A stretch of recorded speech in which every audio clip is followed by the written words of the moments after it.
Hello everybody, once again, Jose Rodriguez back, and we're going to talk about, well, why do these photo printers not match my monitor? Aren't they designed to do that? Well, sort of yes and no, okay? Yes and no. They can only achieve so much. Think about this. How many colors does your printer have, the one that you're using right now? Does it have 16 million cartridges plus? Of course not. It may have as little as 4, maybe not even half black, maybe a composites black. Some of the older printers did that. Or it could have as many as, say, 12, like this one here does, the Pro-1000. The P900 from EPSON, P700, they have incorporated 10 colors. Some others have 11, some others have 12, some of them have 6, 8, 9. So again, a very limited, extremely limited color palette from which they are supposed to, as far as you're concerned, you expect them to produce more than 60,500,000, I believe, I don't know what the number is, for 8-bit image printing. It's actually 255 to the third power. That's how many colors 3 channels can produce. And that's not even including the black channel, okay? So, yeah, it's extremely difficult for a photo printer, I don't care how good it is, to be able to output exactly the set of values that it is fed. And what values are those? Well, we use a standard image as a control. That is our control. We know what it's supposed to be like. We know what it's supposed to come out like on print. And we look at it and we say, okay, this looks really awesome, but does that match my monitor? And you have like 2 different entities here designed for different purposes, okay? Printers, CMYK inks are supposed to produce RGB and, of course, a simulated black value and do it accurately. So you have a monitor that relies on RGB showing you a rendition of a particular image that you may have produced. Well, is that really being rendered correctly? How can you tell? Can you go back to the original location you shot that image? Well, really, if it's 1,000 miles away, it's going to be a little bit difficult, and you're relying on your memory to tell you what it looked like, and it's going to be off. You're not going to be able to be exact, okay? So that's why you need a control image that we all know what it looks like. Now, a printer such as this that I can internally calibrate to maximize its output quality and fidelity, that's probably as close as you can get to perfection output-wise, straight out of the printer without any manipulation whatsoever. So you open up that image, the standard image, and you go to File, Print, and you use a paper that the printer expects you to use, and you set its color matching to what they call driver matching or ICM. It will then utilize the ICC profile for that particular paper that was installed on your hard drive when you install the driver. That's about as close as you can get, folks. Okay? So you do that. Don't worry what it looks like on your monitor just yet. Open it, File, Print, make sure the printer is set to ICM or driver matching. This is on a Canon printer. On an EPSON printer, also ICM. And basically, you just tell the printer to manage color through the driver. Do not use sRGB. Do not use Adobe RGB 1998. Do not use Vivid. Do not use Natural, anything. Use ICM. And then if you use a paper from which you then chose on the drop-down menu for media, it will match it to that ICC profile, which is going to be installed in your hard drive.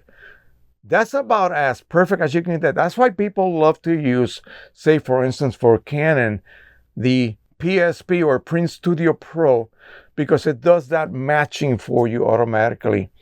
And so that output is going to be this. This is on the Pro-1000.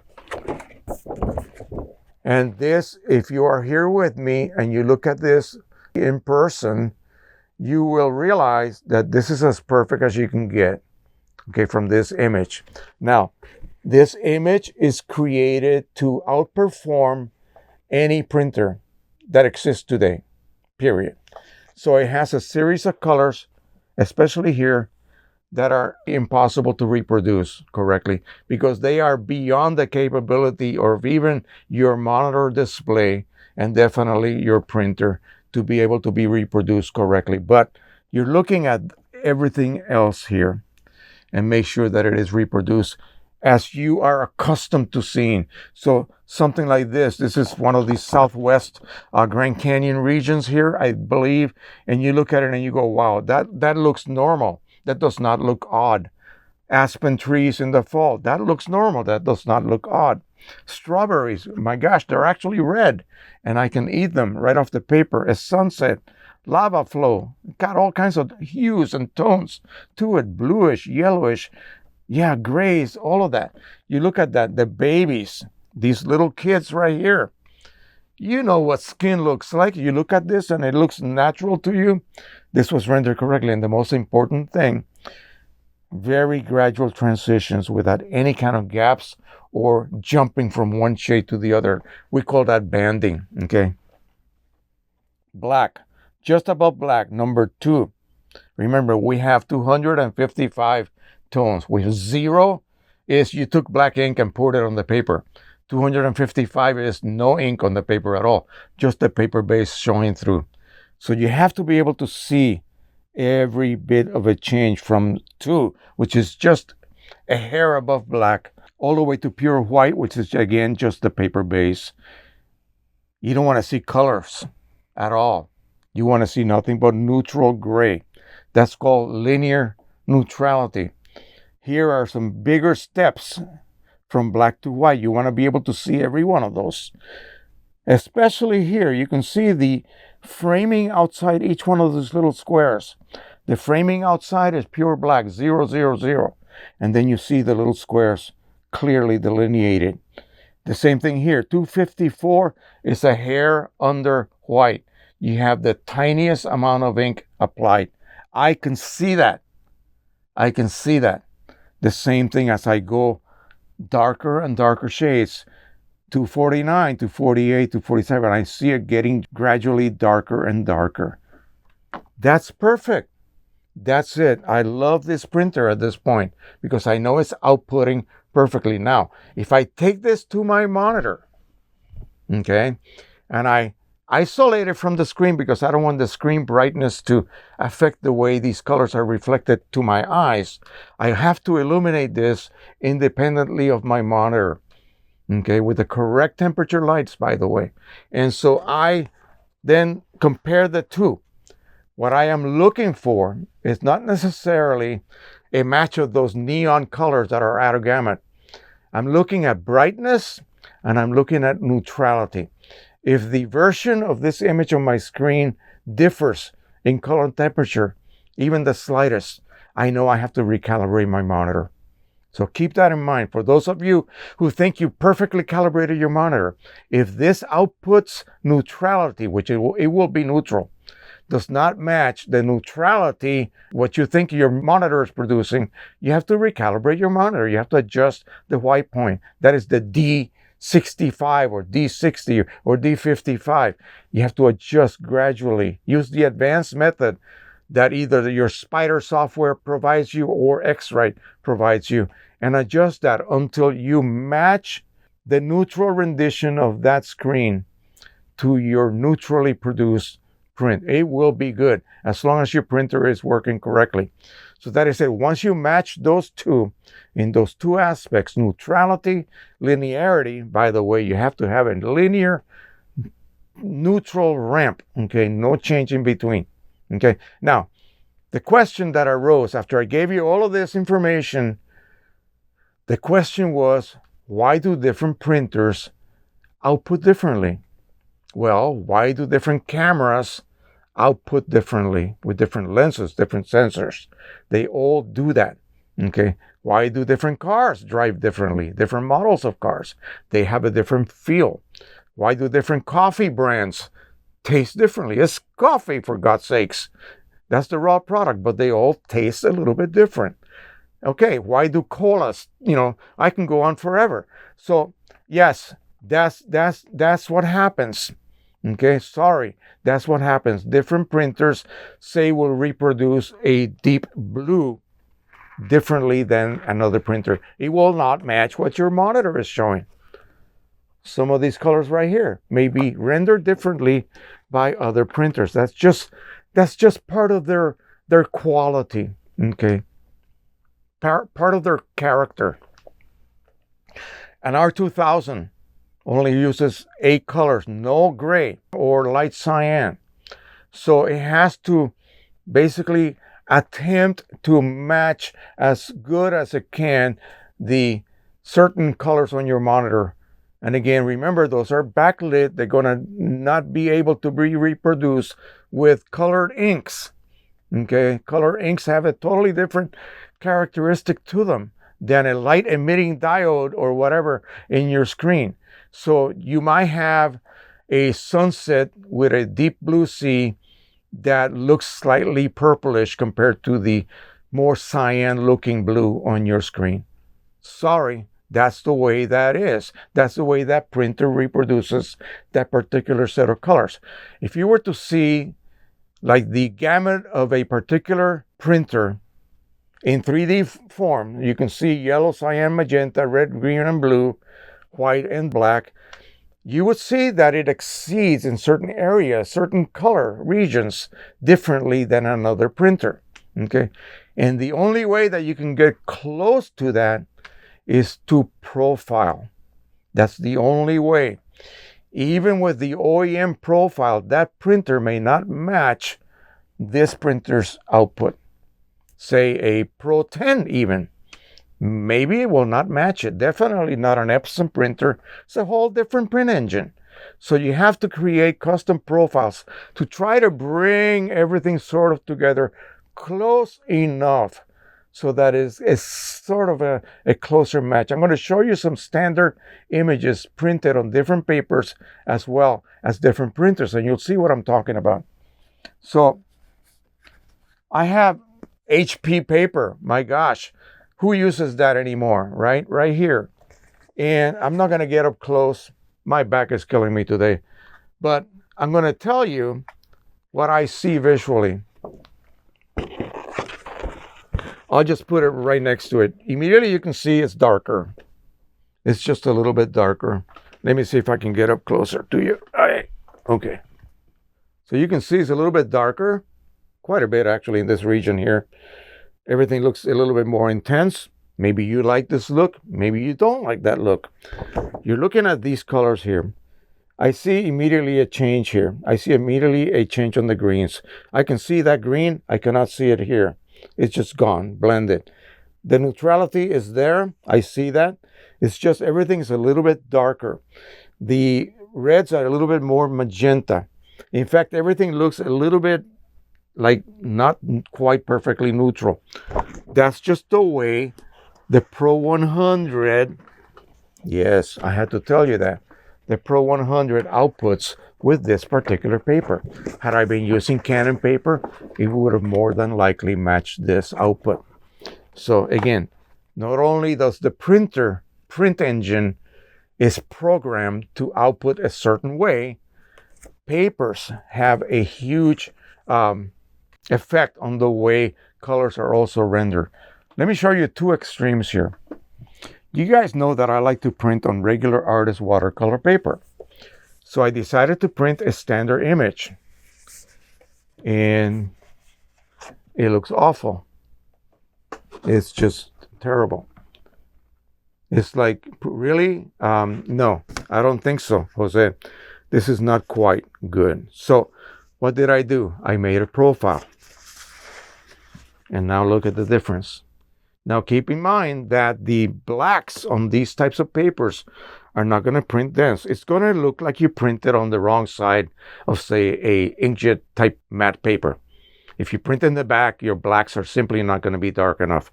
So basically that's what happens. So here, at least you can see, maybe you can, maybe you cannot. Let me see if I can. orient this. Here, none of these steps show up. None. Gone. This is the one without the profile. Here, at least they show a little bit. So I'm getting a lot more difference. I can actually see number 12. There's nothing here. Everything looks gray. Okay? Kind of a dark gray. There's nothing pure black. Of course, this is the wrong kind of paper to use. But I just want to show you guys what you can get by simply profiling. This is terrible. This is acceptable.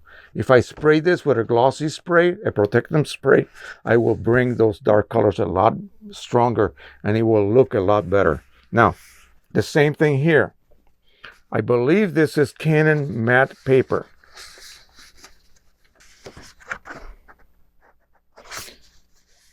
This is a print using the Canon matte profile. This is OEM profile with PCSE inks. And then here it is with a custom profile. And your deep tones are deeper. It's like I reached further down on that gamut bubble. You might be able to see the difference in the darks. The black on the top, this black, is deeper than this black. This is with a custom profile. This is with the OEM profile. So there it is. So the idea here is to, if you have the ability to create profiles, and say you have a couple of different photo printers, or even if you just have a single one and you're using many other papers, those profiles they provide you may not be as good as the ones that you can create yourself. And you could then extract the maximum color matching. In other words, we know what the values of that standard image are, and we want to be able to reproduce it as accurately as possible. The only way to do that is with a custom profile. Sure, you can use the OEM profile for Canon or Epson or any paper provider that they might have for you for free. But it's just not going to be as good as the one that you can create yourself, because you're creating one for your specific printer, your specific batch of paper, and your specific batch of inks. And if you're using third-party inks, it's really even more important. Okay? So all profiles, the one that I just showed you, that was OEM, yeah, that kind of worked really well with the PCSE inks. But when I created then my custom profile, I actually increased the quality a tiny little bit more. And, what's a tiny little bit more? Well, if it looks a little bit better, I'll take it any day of the week, right? So again, do not lose sleep over the fact that this particular printer, say you have only one printer and you print something whose blue color is just outside the printer's capability, okay? Your monitor may be able to reproduce it somewhat. In fact, you don't even know if that's being reproduced correctly, do you? You really do not know. You're relying on what you see on your monitor as supposedly being correct. The printer receives that info and it just does the best job it can. And it may match and it may not match. There's not much you can do other than create a profile and try to get as close as you can. But you're not going to get a match. Not 100%, especially on some colors. And blues are a bear to reproduce. That's why Epson has now what they call violet ink, which is the same shade as this baby's right here, blue ink, basically. All right, that is it. I hope you enjoyed this. Don't forget that, again, if you're like me with 17 printers actively at this point, there's no way I'm going to be able to match outputs on any of my 17 printers. I'll come close, but it's not going to be a perfect match at all. I have to rely on the fact that, I love the quality this printer outputs. I love the look that this other printer produces. My P100 is great for this paper, but not so much for this paper. My Pro-1000 is fabulous for these three papers, but it really does not do a very good job on this. You see what I mean? You're going to run into that. You're going to run into that. And again, accept the fact that there's really not much you can do. All right? If you have a profiler, go ahead and use it. It'll get you close. But like they say, no cigar. It's not going to be perfect. All right, that is it for now. Thank you so much. Don't forget to subscribe, share, and like as always. And happy printing, everyone. Bye-bye.